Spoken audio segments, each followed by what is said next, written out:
been waiting a long time for this union, and this is my girl. My girl is here. Yay! Sophia. Hello, dear. My goddess, how are you? Yeah, thank you. I'm doing great. And you? Doing really great.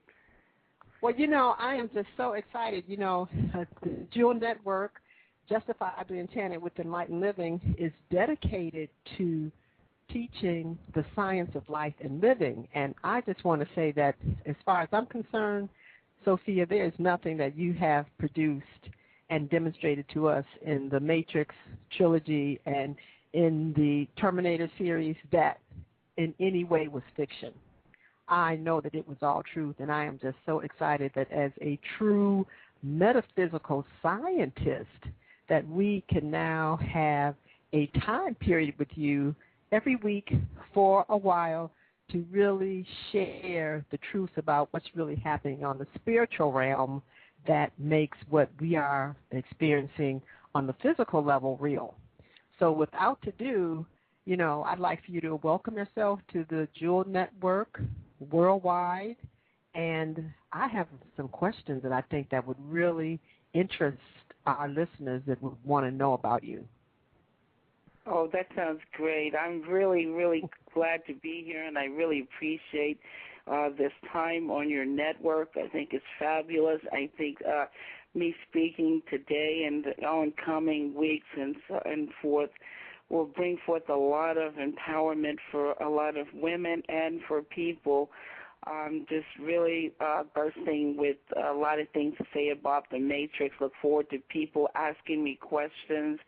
I know they should have a lot of questions, because they've seen the movies over and over, for years. Well, of course they're asking questions, so let's just, give it to them where they can really understand the evolution of how such a great being like yourself is talking to us tonight.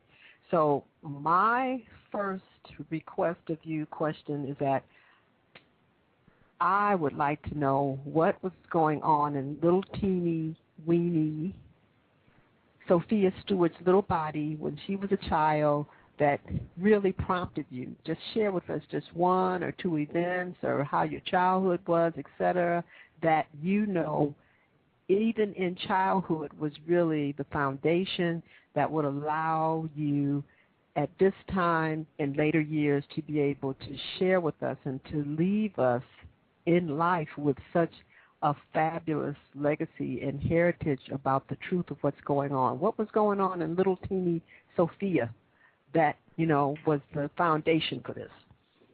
Well, I think the foundation for my total inspiration for Matrix, Terminator, and my work, The Third Eye, which became these movies, these 7 movies, Terminator, Matrix, 3 Matrix, 4 Terminator movies, is the foundation that my grandmother gave me. My grandmother being spiritual, and I had also a Native American, full-blooded Native American grandmother. A lot of people don't know that.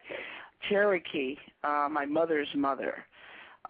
She's very much so that could be where I've gotten this gift of sight from that lineage of Cherokee Indians and being a native, coming from, America, my grandmother, the native soil, and her her brothers and sisters and so forth, and family. And then go ahead. Well, can you just tell us a little bit about when you tell us that gift of sight, and you just say to it that what you're saying is this about yourself that you discovered in childhood that make you unique? What is when you say? Well, I can say that I had a foundation, a spiritual foundation in God also.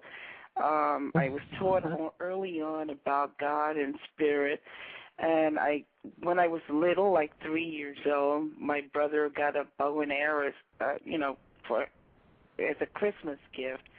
But they had those little suctions on them, the little plastic bow and arrow, But anyway, my brother happened to substitute it with a stick, a sharp stick. And, like kids do, they just start doing things that they shouldn't be doing. And he shot me with this stick, and it stuck in my skull there, right in the middle there of my forehead, right above the, where the eyes, like almost between the eyes. And blood came out, was stuck there, and we pulled it out, but I didn't tell my mom. We didn't want him to get a whipping. But this is, I found years later, I discovered years later, and a lot of people may know about this, but this is a practice of the Tibetan monks when they open up a person's third eye. Now, I was 3 years old at the time, but this practice that the Tibetan monks do, they put their priest or their monks through a disciplinary process where they discipline them, and then at some point in time they take a little stick of some sort of little kind of stick, and they nail it into the forehead to open up the third eye. And this is the person that kind of guides or protects the Dalai Lama. The Dalai Lama is like, the reincarnation of their God that comes back in another body, and they ask him 3 or 4 several questions, and he remember like what toys did he play with or did he have when he was little, and the person who can answer these questions, they know this is the reincarnations or the reincarnated of their Dalai Lama. And so, but anyway, this practice was a Tibetan practice, that I'm pretty sure that they still use to open up the third eye. But I didn't know this, but mine was naturally open. And I guess from that day forth or before that, I had the gift of sight, though, because my grandmother told me a particular time when a storm was going on. I didn't know that I was a baby, a little infant, in an infant's body.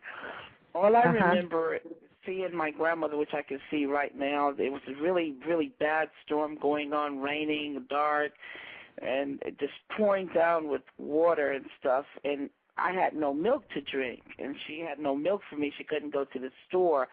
So she made something for me to suck on. I don't know what it was to this day, because years later when I got older, I think I was maybe 12 or 13, I came up to her one day and I asked her, well, what was that you were feeding me during the storm? And I started to describe everything to her, and it really scared her. She almost jumped out of her seat. She said, that's impossible for you to know. It was you just should remember, right? There. Yeah, she said, because you were just a baby, an infant, a little infant laying on the bed. And, I'm describing everything to her and what she's doing and what's going on the outside, but I had no awareness that I was even in a body. All I could see was I could see everything, like if I was just this single eye that could see what was going on the outside, what she was doing, and the comprehension was that of an adult or greater. I didn't even know that I was an infant or baby in a little body. That didn't make any sense to me, but it scared her, and I saw her face. She was terrified.